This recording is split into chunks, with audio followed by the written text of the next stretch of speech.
David Blanchett, a very warm welcome to the Humans versus Retirement podcast. Good to be here. Thanks for joining us, David, all the way from Kentucky in the States. You'll be very familiar to the American listeners, but maybe not so much to the listeners over in the UK. You do amazing work and have done amazing work with over 100 published papers, really looking at retirement and income planning and personal finance. So one, I'm really grateful for the work you do. It helps us shape some of our thoughts about this really kind of modern new thing that is called retirement and how to generate income for that. But I really just would love for you to spend a couple of minutes telling the listeners about you and how you've got to where you've got to today and how the hell you found the time to do 100 published articles on such a deep and meaningful subject. Well, thanks again for having me. Good to be here. If I go back 20 plus years, I always wanted to be at the financial planning advising business. I don't know. I was drawn to it in high school. For some reason, it always fascinated me. So I kind of started out as a financial advisor. Over time, I kind of worked my way into more of a research type role. So for the past maybe 15 or so years, I've been doing research on a host of financial planning topics, retirement, how to build efficient portfolios, just a whole host of things. So I would say I'm very passionate about learning about retirement.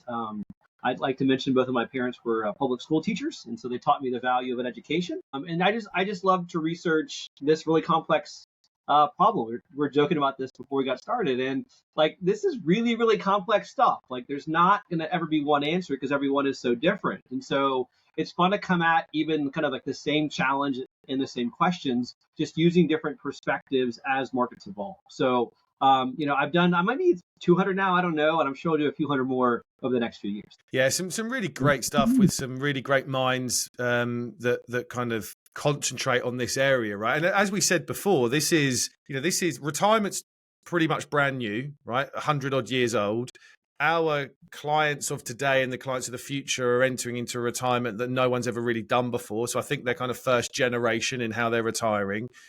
The retirement, particularly on the money side of things, is very different to their parents and their grandparents because now it's kind of all on them. There's a pot of money that's got to last a lifetime. And you said in a recent article that I come across and I thought was really fascinating, that retirement is the most expensive purchase most people will ever make. So I think that's a great way to kick off this conversation. I'm curious about what you mean by that, which I think is really fascinating. And what are the pitfalls of this really expensive purchase? Yeah, so I think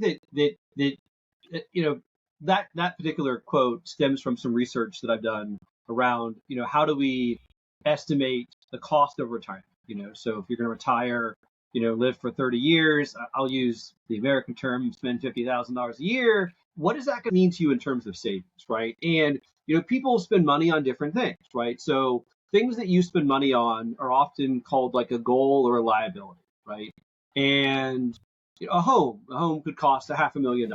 Okay. Well, retirement for most people will cost $1 million+ a year. And so I think that really thinking through when you're going to retire, how much you're going to spend, all these things is really important just because it is, as you said, the most expensive purchase you're going to make. So understanding how you're going to fund that purchase is just critically important. It's important to start early, right? You want to start thinking about what you think you might want to do when you retire when you're 25 or 30 or 40, knowing that you're going to make adjustments along the way. But if you wake up, at age 55 and say, hey, I want to retire in 10 years, it's probably not going to go well. I think it's a really fascinating way of thinking about it and comparison, and something that's just cropped in my head, right? I think if I think about what else you'd spend £1 million or $1 million on, potentially a house, right? That potentially a property. I don't think you would spend $1 million on a house from an auction that you never see the house on, right? You never see the house. You might spend $250,000 on an investment property at auction, but you're never going to not research something that costs $1 million or £1 million. And I suppose that analogy is I do see people sleepwalking into retirement really and not understanding, one, how much it's going to cost, and two, the investment that they've got to make and actually how best to make what am I trying to say here? How to best make that investment and how to do well from that investment. Because I think people often don't plan this very well. It's a really new thing, as we said. And I do believe that we can really start to think about how we would best use that investment of money, and therefore best use our time and how we're going to spend that hard-earned savings. Right. I mean, no one knows. Well, most people don't know how long they're going to live. Maybe you know. I don't know. No. Um, I don't think yeah. we'd be having this conversation, right? This would be a spreadsheet, and you'd know exactly when it's going to be at zero. And so we also don't know like what the markets are going to do in terms of future returns, right? And so those are kind of like the two biggest drivers, things that we can't control ourselves that drive this outcome. But, to your point about this house, like we don't know how big it is, how nice it is, where it is, and to your point about sleepwalking, like people do get lucky. You could totally just kind of save some in your DC plan, do some other stuff, and you can be fine. But for those that do actively prepare, they're going to have more options. They're going to have a better possibility of a better outcome. So to me, I fully acknowledge it's called estimation error. That's the fancy word we use in forecasts. Like we don't know what's going to happen in the future, but having a good plan will help you address a lot of these uncertainties. So yes, we don't know what it's actually going to end up costing you. If I knew how long you were going to live, that would make things a lot more interesting or more easier. Since we don't, though, having a really good plan that you can stick to and know what to do when things happen, I think it makes for better outcomes on average than just kind of guessing or not planning ahead. Yeah, absolutely. And I think there's a bit more comfort in that, isn't there? A bit more freedom that there's plans in place. We know that a plan is wrong the moment it's created, but we might have several versions of that plan that have different little scenarios in. So there's a bit of comfort there around the planning. And then also maybe the way that we're taking income with stuff like, cash buffers and guardrails and these kind of things that give us some. Human beings quite like a rule. We like a bit of certainty. So if we can create some of that around retirement, then because it's full of unknowns, if we can create some certainty, then it allows us to be a bit more free about how we're going to spend our money and time. Do you? And I think you've written a lot about the being prepared for retirement. You mentioned it there. Do you think people truly understand, and it goes back to the point I made a couple of times about this being first generation retirees, there isn't people to look up to, there isn't really models in this is the research you're doing is really new because we've the data points are probably only 20-25 years old in terms of how people are drawing off money. So do you think people truly understand the complex nature of retirement, and are they are the plans that they're creating in general quite flawed and underprepared for all of these kind of unknowns and scenarios that we can build in and give people comfort over? It's obviously hard to generalize because everyone is so different about their preparations, about their goals. But I think that to be honest, I don't love the word retirement. I think that financial independence is probably a better term to use to describe what most people seek, because retirement, at least in America, maybe has some negative connotations. People here too. Think about someone, like you're going to go golf or whatever it is for like 15 years and then die. Well, retirement is radically changing for everyone. What it means to retire, what it means to keep working, how long you're going to live, what your activity level is going to be. Everyone has this different picture. And I think the key that planning gives you is it gives you more options, right? So if you want to be financially independent and give yourself choices about how you spend your time, the more you have saved for retirement, the more choices that you're fundamentally going to have. Yep. And so, I don't know that retirement is a word that always motivates people to save, because people say, well, I'm never going to retire. I'm going to work forever. And I might say, well, that's cool. You think that now, but do you think you might want to change your mind one of these days? Do you think that, 20 years from now, you're going to have the same exact mindset about what you're going to be doing? And people might still say, well, yeah, I do. And others might be a bit more reflective and say, hey, I like the idea of having optionality, about this idea where I can make a change and pivot. So I think that's kind of the goal, is this notion of financial independence. And when you maybe use different terminology, what I hope it does is it kind of helps shift the mindset from this kind of overly set it, just like people are going to sit down and not do anything and not work, to like, hey, how do you want to spend, your second working life, or whatever you want to call it, when you're older? And if you don't have any money saved, you're not going to have very many choices. No, 100% agree. And also, I believe that the word retirement has absolute negative connotations here as well. But I believe it also has a bit of a focal point, a misled focal point. Is I will be happy or I will be content when I retire.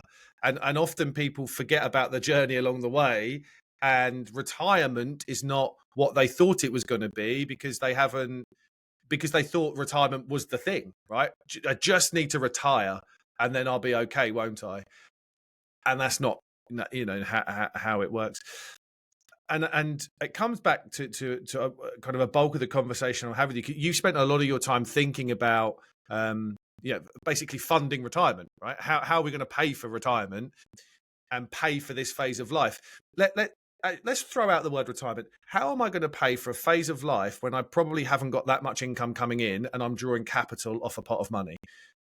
That's a long-winded way of saying this is quite a psychologically hard thing for us human beings to start to do. And that's the new nature of a modern retirement. Lots of people would have read about the 4% rule, and I'm really intrigued to get your opinion on this. My opinion is very much that I'm not a fan for a whole host of reasons, which we'll get onto, I'm sure, in a second. But what I want to talk to you about, David, about this, if this 4% rule, I believe, will lead people into a retirement of underspending and regret. Now, you're nodding, which is cool. So, why is that? Let's unpick that, because I don't want people to fall into that trap. Yeah. So first, it's important to define terms like the 4% rule. The 4% is researched by Bill Bengen, 30-ish years old. It just says when you first retire, you can safely withdraw 4% from your portfolio. So £1 million, you could take out 40,000 pounds. You would then increase that amount for inflation for 30 years, and you're in good shape. Okay, the problem with it is the most important problem is it has the wrong name. It should be called the 25 times rule, because it only tells you how much you have to have saved at retirement. It really doesn't tell you anything about how much you're going to take from your portfolio on an ongoing basis. So it's a very kind of point in time number. It only applies in theory to like a 65-year-old couple. Wouldn't apply to like a single individual who's 75. But to your point, life is all about trade-offs, right? Every day, people make hundreds of trade-offs, like how fast you walk, what do you eat, how fast, if you drive somewhere, what route do you take? We make all these decisions. And the 4% rule is really geared towards maximum level of safety. Like I am unwilling to cut back at all. And even the slightest adjustment in spending is like cataclysmic failure. And so to your point, I think that for most people, most retirees, it's going to result in spending too little when they first retire. I think that a better starting place for most retirees is 5%. I think 6% could even work based upon your situation. If you've got a lot of guaranteed income and a lot of flexibility. I think the key is one, you need a number that's personalized to you. We all talk about 4%. That assumes this kind of magical age 65 couple. What if you're a married couple that's 45 in retirement, super early, or you're an 80-year-old single female? Like that, like for neither one of those people is 4% correct. But I don't mind the 4% rule in so much as that it requires a much higher level of savings. And people, when left to their own devices, would honestly think they have to have savings, right? People kind of blows their mind when you tell them, oh, you can only take out maybe 5% a year. Like, whoa, I thought I could take out like 10% a year. You've got media pundits talk about 8% a year. So I think that 4% probably is overly restrictive. But at a minimum, I think it's provided a reasonable starting place for conversations around about how much you have to have saved. Someone could be like, I've got £500,000 saved for retirement. I'm in great shape. Well, I mean, like that's great, but like what, how much we can get out of there, like 25 or 30,000 pounds. That's not insignificant, but you're not going to be pulling out 50,000 plus pounds a year off. So I think that the key is that it provides at least a starting point that isn't nearly as unreasonable as people think left to their own devices and other individuals that are in the media often talk about. Yeah, I actually really like that.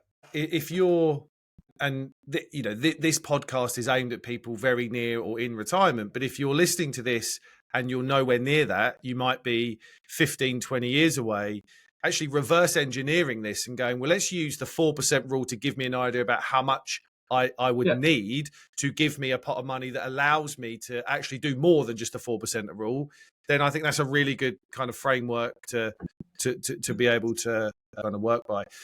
It brings me on to my point about flexible or flexibility in retirement income planning, because we just know that life is flexible, and we know that during bad times, people often, self-medicate, maybe, like they cut costs, right? They do this themselves. They know, and we've got a recent example in COVID when it's really, really bad. People do end up just going, well, I know that I don't want to keep spending on some of this stuff, and we'll cut things. And also, more people are very acutely aware of the difference, I believe, between health span and lifespan. So yes, I'm alive longer, but health is more relevant early on in retirement. And then the research now coming out of all of these data points is suggesting that retirement spending falls by about 1% a year, because spending money in our 80s is going to be different to our 60s, is going to be different to our in our 60s and 70s. So with all that in mind, I think having flexibility is so crucial. And I think if you have that flexibility and you understand that, then initial withdrawal rates for a short period of time can absolutely hit 5, 6, 7, maybe even higher, right? Dependent on your own individuality around what you want to spend your money on, when you want to spend it, and how.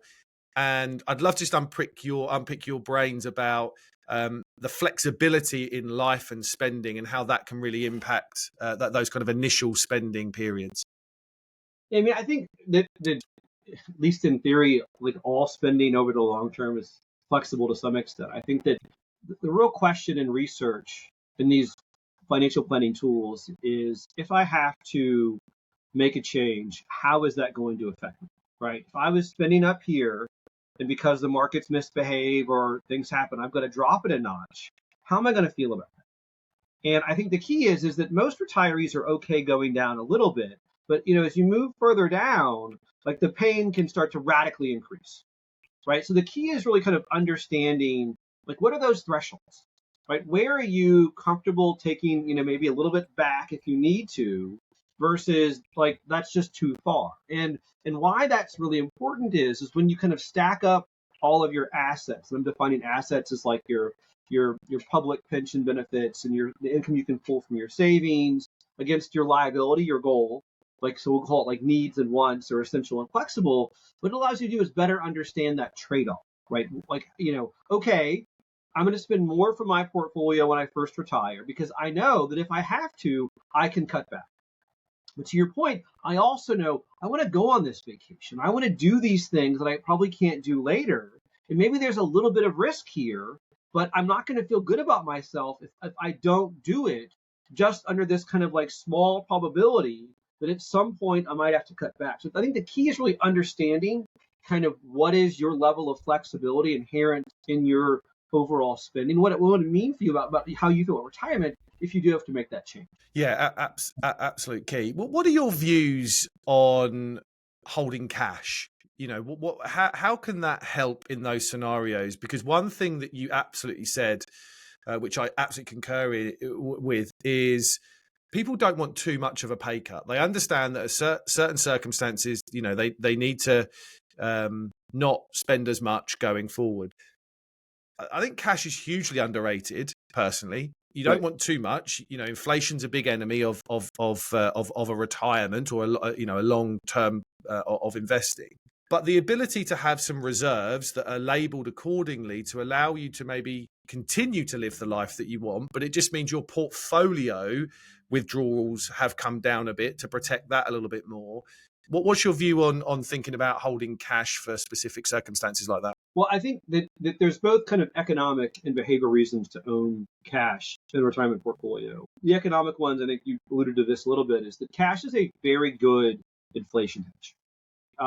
When inflation goes up, cash tends to go up. So there's a very good kind of counterbalancing effect that you don't tend to see in things like bonds and equities. Even over the longer term, cash is sort of a much better kind of effective way to hedge against inflation. But second, there's the whole behavioral aspect of it, where I think that there isn't much kind of true economic benefits to segmenting a portfolio into buckets. I think behaviorally it can really benefit households understand how their portfolio is funding their spending. Where I've met with people before, and they would say, "Oh, I can't take on any risk in my portfolio. It needs to be invested all crazy conservative." And you say, "Well, what if we put 5 years of your spending that's not covered from public pensions, whatever it is, in cash?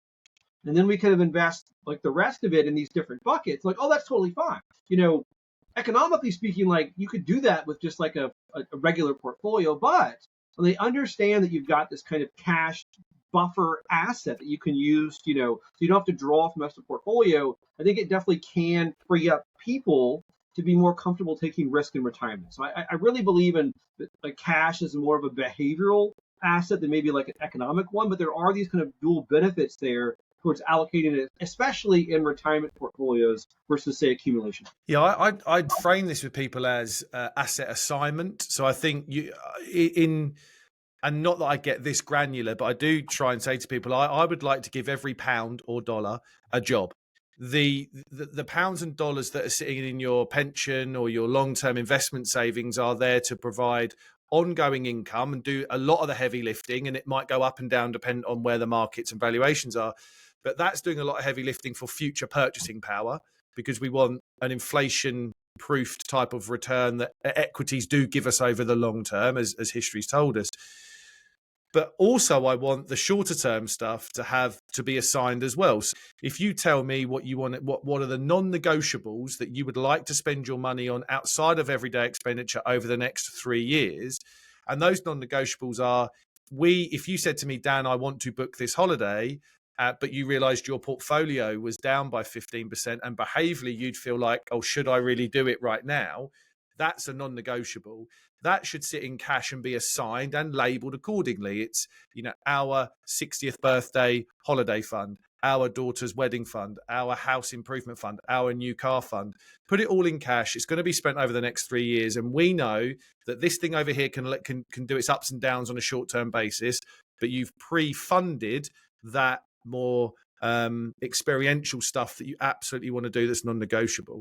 And as you rightly said, I think that's the benefits of behavioral bucketing type investing. I think like a really important thing that a lot of investment focused folks might get lost on is that the goal in retirement is not to maximize the return of a portfolio, the alpha of a portfolio, the risk adjusted return, whatever you want to call it.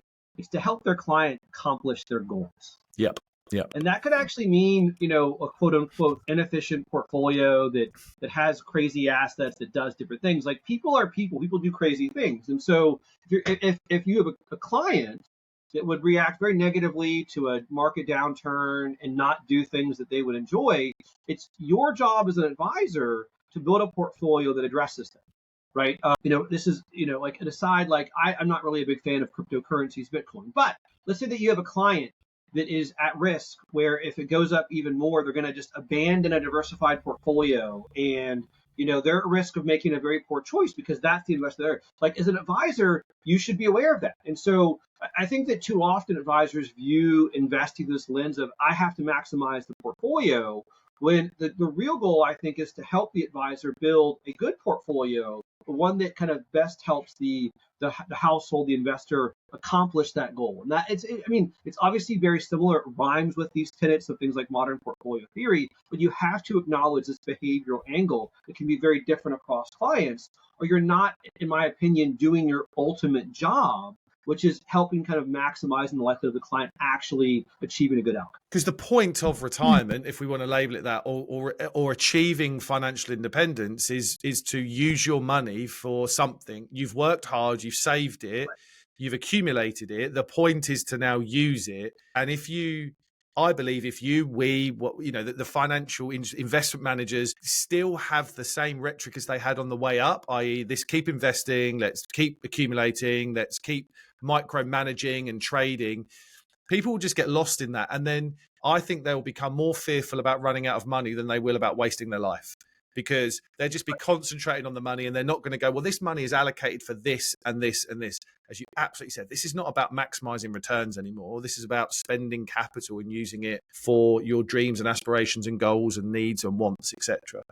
I think a really important thing is that, spending's kind of like this idea of a seesaw, where like we always focus on this risk that you spend way too much early on, in that you go broke at some point in time in the future. Okay, like that is like, people that talk about, oh, you can only spend 2% of your portfolio. We got to be crazy safe. Well, like what that ignores is what are all those trade-offs you made when you were younger and all the things that you didn't do, right? Like life is about balance. And I think where advisors can really help retirees is finding that balance to navigate what is the appropriate withdrawal, retirement strategy, whatever over time that individuals without that kind of help just wouldn't feel comfortable doing. So you can give your clients this license to spend to say, hey, we don't know how long you're going to live. We don't know what the market's going to do, but I can help you create a plan that adjusts over time as situations change. There's a ton of value there.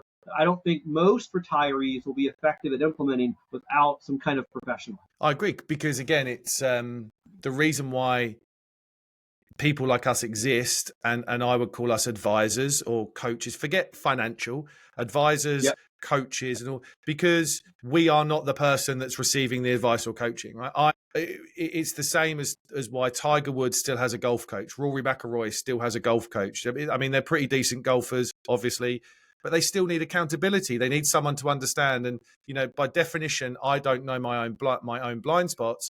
Neither do the people that we're gonna work with. So we need to kind of make sure that's a crucial part of the work that we do.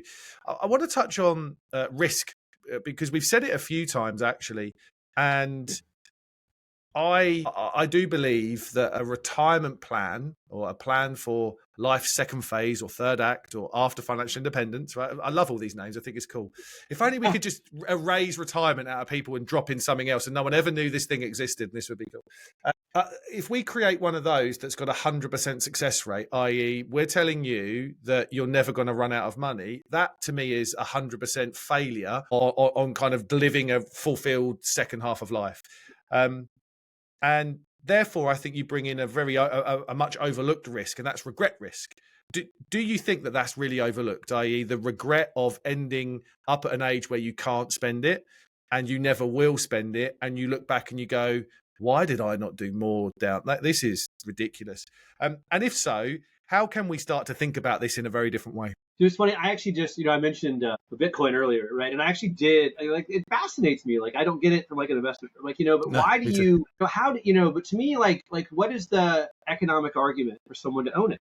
Well, it's regret. People feel regret, right? To all these different, degrees. And you mentioned 100% success rate. I would say for most folks, that's actually a different form of failure, right? Mm-hmm. Because you didn't take, like you were way, way too conservative. Right now, there are people that would love that. They're going to be happy with, but there's this whole spectrum. And so I think like the key with all of this is understanding yourself, understanding like the balance. Like, what are you trading off, to go down this path? And I think that just the way that most financial planning tools are built today, it focuses on, metrics and modeling assumptions that are way too conservative. To be clear here, I don't want, old ladies eating cat food. That's not the end game of my thing. It's just that, and I get that there's this, you want to have safety, but people can make changes over time. I think the lack of considering this adaptability and the implications that has leads to overly conservative assumptions. Right? When you ask people about like regrets, well, people, when they were younger, they wish they'd saved more. The one thing I don't want us to get to is people regret not enjoying their nest eggs. I'm actually a little worried about that, given how we're now saving for retirement. Like, it's just really, really hard to spend down this pool of assets when you don't know how long you're going to live, you know what the markets are going to do, and you don't want to go back to work. And so what this kind of led to is this environment of people just not accessing or spending like the portfolio at all. And that's not the right answer. So I think the key is then thinking about how do we behaviorally create mechanisms, solutions, strategies to make someone more comfortable drawing upon their savings to actually fund consumption retirement, which is why they saved in the first place. So, we're pivoting to a system that is very inefficient. Defined contribution plans are far more inefficient than defined benefit plans because we all have to plan for idiosyncratic longevity risk. We're not going to probably live to age 100, but we've got to plan for that just in case it happens. So I think this is to an earlier point you made. This really is going to change the next generation of retirement because we all have to worry about this tail risk that didn't really exist for folks even 20 or 30 years ago. So now all of a sudden, how do I create these strategies and these outcomes when but I don't know what's going to happen to me as an individual. So it's very complicated, especially when you kind of overlay all these different kind of economic and behavioral considerations. And the bit that I love what you said is I've sketched about this before. It's almost you get that kind of procrastination is the thief of joy, that you just kind of go, well, should I, shouldn't I, should I, shouldn't I? And all of a sudden it's too late, right? Because you're Right. just not understanding the journey that it's going on. And there's research over here that, and I believe it's the same in the States, that and because of this, because people are fearful of spending their money, because there is a problem in moving from a savings habit to a spending mindset. And interestingly, I'm going to go off on a tangent here, but I spoke to a client a couple of weeks ago, new client, and I said about this, and they went, "Oh, no. I can spend money. It's fine. I've got no problem spending money." And I went, "No, you've got no problem spending money you're earning, right? There's a total difference between spending money that isn't going to be replaced. That mindset is totally different." And then they were like, "Yeah, no, that makes sense." But because then people like that are fearful, the research that I've looked at says on average, by age 90, there is still 70% of starting net worth on the table if they retired at age 60. So over a 30-year retirement, they've only spent down 30% of their starting wealth because, investment returns have done well. They've just been fearful about spending money. That really does frighten and worry me, because it's like, well, what the hell was the point in the 30 years previous to that for then, if all you're going to do is just take 30% off the table? I mean, people are very good at spending income, right? 100%. People are not very good at spending savings. Yeah. Right. I mean, you're kind of trained your entire life to spend whatever you make, right? So, when you work for 30 or 40 years, whatever it is, that you can really only spend what you make. You're supposed to save some of it, other stuff, like that's easy. Well, think about like how the level of complexity changes radically as we move through retirement, right? So you're 55, literally all of your consumption at 55 is coming from what you make at your job, right? That's really going to be about it. Okay. But as you move into retirement, you're going to have pension benefits. You could have part-time wage income. You could have, like dividends and coupons from savings. You could have another pool of assets you can draw upon. Like, what do I do? Right? I'm just used to knowing what my paycheck is that I can spend. I have to make these decisions. And so what people do is they don't correctly weigh, to your point, they're going to say, well, I don't want to have to worry about going back to work, so I'm just not going to pull money from my portfolio this year, but I'll do it next year, right? And the next year comes, I'll do it next year. The problem is people don't realize is that like the things that you would want to spend that money on, like it kind of goes away as you get older, because like health things happen, life happens. And so you keep kind of delaying gratification, delaying consumption. And what ends up happening is, as you noted with that study, there's others as well, is you never really end up spending the money. Now, in theory, you can give that to your kids, you can other things, but people don't typically save for retirement to give money to their kids. They save for retirement to enjoy their retirement. So I think there is this gap emerging, where because of the structure of our system of individual savings, it's really hard to figure out what is that appropriate savings level each year. And there are ways around that if you were to convert your savings to guaranteed income for life, like via an annuity, or there's other structures you can use too. Like that's one way to do it. People are pretty adverse to doing that. So I think that, like the more we focus on these individual pots that individuals have to spend and pull money from, like the more we're going to see inefficient spending amounts just because of the difficulty of doing so. I want to come back to annuities in a minute, because I know you've done some wonderful research about the impact of guaranteed lifetime income on retirement plans. But yeah, look, I do think that it's really important to start to understand what that money is for. And it's not only that you haven't spent it at age 90. It's not, and actually I'm not worried about the money that's left. I'm worried about the memories and experiences that have been left behind, right? The money's irrelevant. It's kind of it's what you haven't done with it. And also during that period, it might be that you then go, well, my children can have it and grandchildren can have it.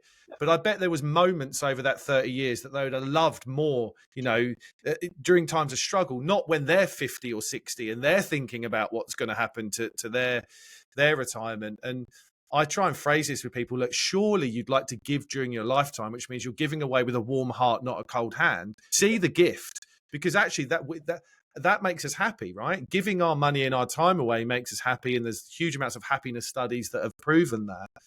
And when I do hear people say that they want to leave a legacy, I think 9 times out of 10 I see through it, and 9 times out of 10 what they're truly saying is, I'm scared of running out of money. So if we can kind of show that you're not going to run out of money or spend it wisely over a shorter space of time, would you want to give your children and grandchildren money before you die? And I think every time I've asked that question, it's like, oh yeah, of course I would. I'd love to do that. So, I think framing it as to memories and experiences is important. You're not the money's kind of not the point, right? Right.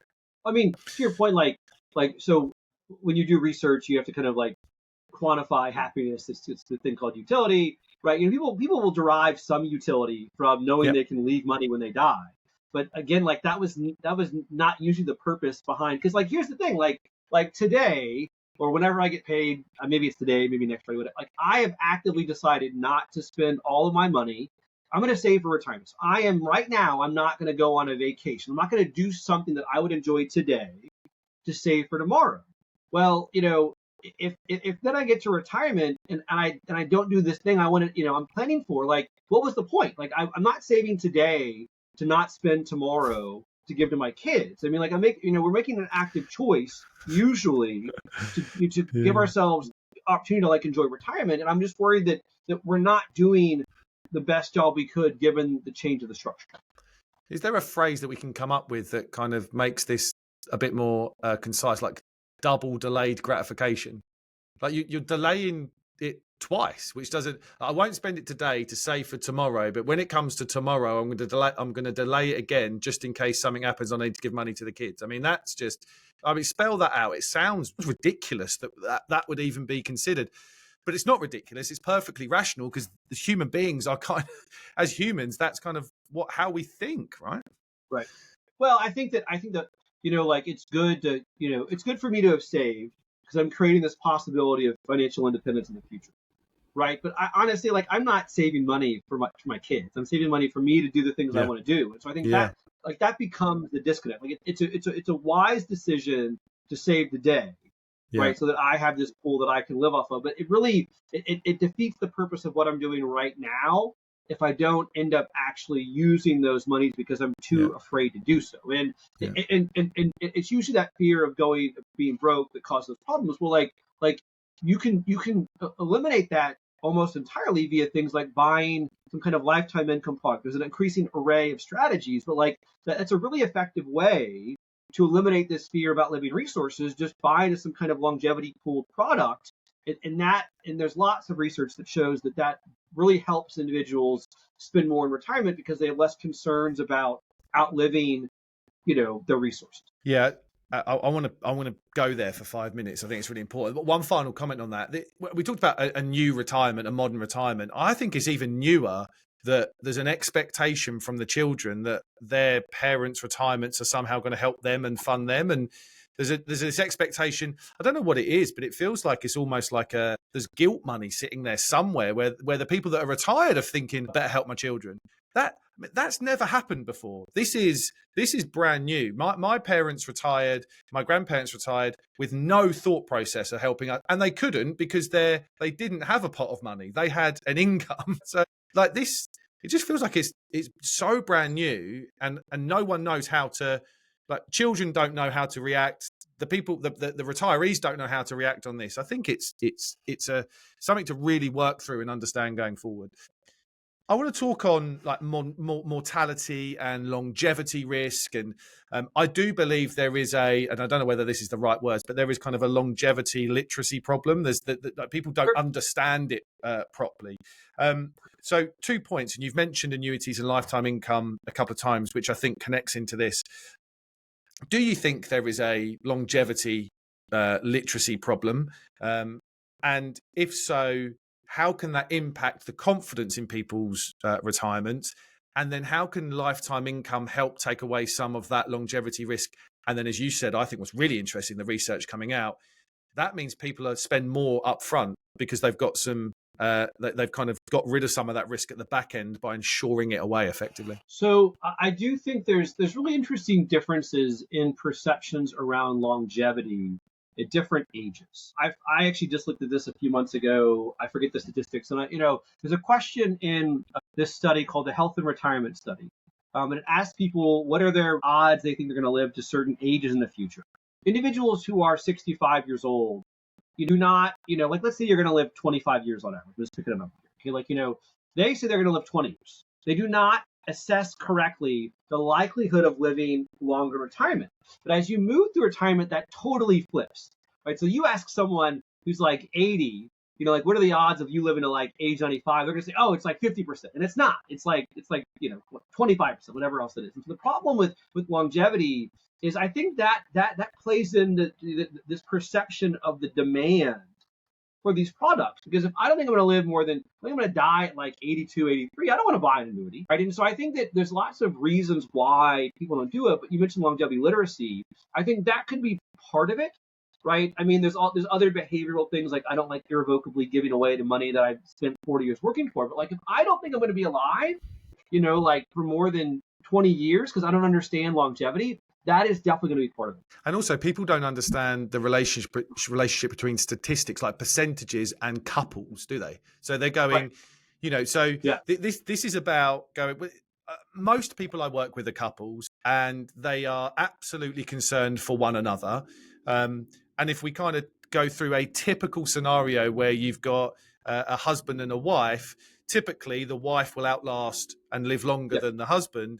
So the chances that a healthy couple age 65, that one of them gets to 95 is significantly more percentage terms than do you know what I mean? Than both of them. It's kind of people need to understand that, right?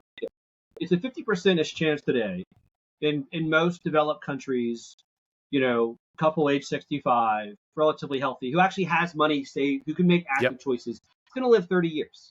Right. And so I think it's important when you're thinking about longevity. It's not just, well, I live that long. It's kind of either spouse. And it could be the male. It's possible. It's not usually. But there's this unique kind of tail risk when it comes to couples, where it's not just one person that can live a long time. It's either member of that couple that you have to plan for, which, to your point, is typically going to be the female. Yeah. And then, as you said, the odds significantly increase that one of you will get there. So again, I when you talk to couples entering into retirement, they are becoming more aware of that longevity risk, that one of them will get there, and we don't want to be dependent on the state and our children. We want some dignity and independence at that point. We know we're not going to be spending more. Guaranteed lifetime income, I just think, makes so much sense to explore, given that you can insure a bit of that away and then feel free to kind of use the money up front to spend on some of those things. And I know there's huge amounts of research that, as you just said, that's saying that people feel freer to spend money on experiences up front when they know they've taken care of a big bulk of some of the potential costs later in life. I think that the key is, I think every retiree almost would benefit from having their essential expenditures covered with income that is protected or guaranteed for life. Yeah. Right. Yeah. People say, well, David, I got a client that's got, like millions and millions saved. They're never going to go broke. And I would say, well, that's probably true. But don't you think it might change their relationship with their money if they know no matter what happens in their portfolio, they have their essential expenses covered? So I'm sure there's reasons why some folks will want to do it. But I do really believe that having that base level of income can change the way that individuals perceive pulling money from their portfolio. When you have your essential expenses covered and the portfolio just exists to fund more flexible things, I think that's a better environment than someone that only has like half of their essential expenses covered, because they're going to keep thinking about the worst case snenario. What happens if the market crashes and I can't pay my mortgage and I lose my, eliminate that as a concern, and it changes how someone perceives accessing their savings to fund spending. And what they use it for, as you said, it doesn't have to be spent on themselves. They can give it to their family. They can support causes that are very close to them, their church, their charities that they want to support, etc. There's plenty of opportunities to use money for good if you know that the back end's taken care of. And I suppose my final point, and linking all this together, is that that the retirement smile, as you've coined it, right? And it kind of talks to a lot about everything that we've said. That spending in retirement, real time spending falls during the life of retirement. It's higher early on, and it might tick up a bit during later life. Explain the retirement smile to me, and I do think that will kind of bring in everything that we've talked about a bit as kind of summarizing it really nicely. So I don't know if the smile actually would exist in the UK. I think that smile is just this notion that individuals, as they move through retirement, they don't spend at the same rate of inflation. So inflation goes up, say, 3% a year. They spend 1 or 2% more on average. And so like that total amount they spend in today's dollars is declining down. At very late life in retirement in the US, if you're still alive, the odds aren't great. If you're still alive, you tend to see the average tick up a little bit because individuals have, it's somewhat idiosyncratic where you have these really large health expenses. The median actually keeps going down. And why it might not persist in the UK is just because, the way that your health system exists. And so the reason we see that kind of upper kick if you're alive and you're 95 plus ages is the way that individuals in the US have to pay for long-term care expenses where we don't qualify for Medicaid. It's an out-of-pocket expense. So I actually don't know if you would actually see that second stage in the UK. But I think that the most important part of it is that individuals in retirement on average do not increase their spending every year by inflation. And so when you do a financial plan, especially if you're in the US, given healthcare costs and other things, like, run it maybe where you assume that spending increases by inflation, but run a second one where you assume that the spending goal drops by, like if inflation's 3%, it only goes up by like 1% a year, whatever else is. And what you see happen is it radically moves money earlier into retirement that you can spend when you're more likely to use it. So to me, the key is just this blanket assumption that people spend more every year, equal to inflation. It just doesn't track reality. You talk to advisors that work with clients, it doesn't track reality. Sure, there's always exceptions to the rule, but on average, this idea that individuals increase their spending on inflation just doesn't hold in reality. I think I invest clients' money and invest my own money with evidence and science, right? I want to build retirement plans for my clients with evidence and science. And the evidence is that I think it's so important to understand that most retirement plans I see are just blanketly going up with inflation every year by 3%. And that's, as you said, it simply is not the truth. So I think it's absolutely fundamentally important that there are scenarios built that shows a much more real picture about how this will flow. There is a slight tick up in the UK. I mean, the healthcare system is very different, and it is funded to a large extent in later life. But people are now, I think, becoming really aware, and we get back to the learnt behaviours thing.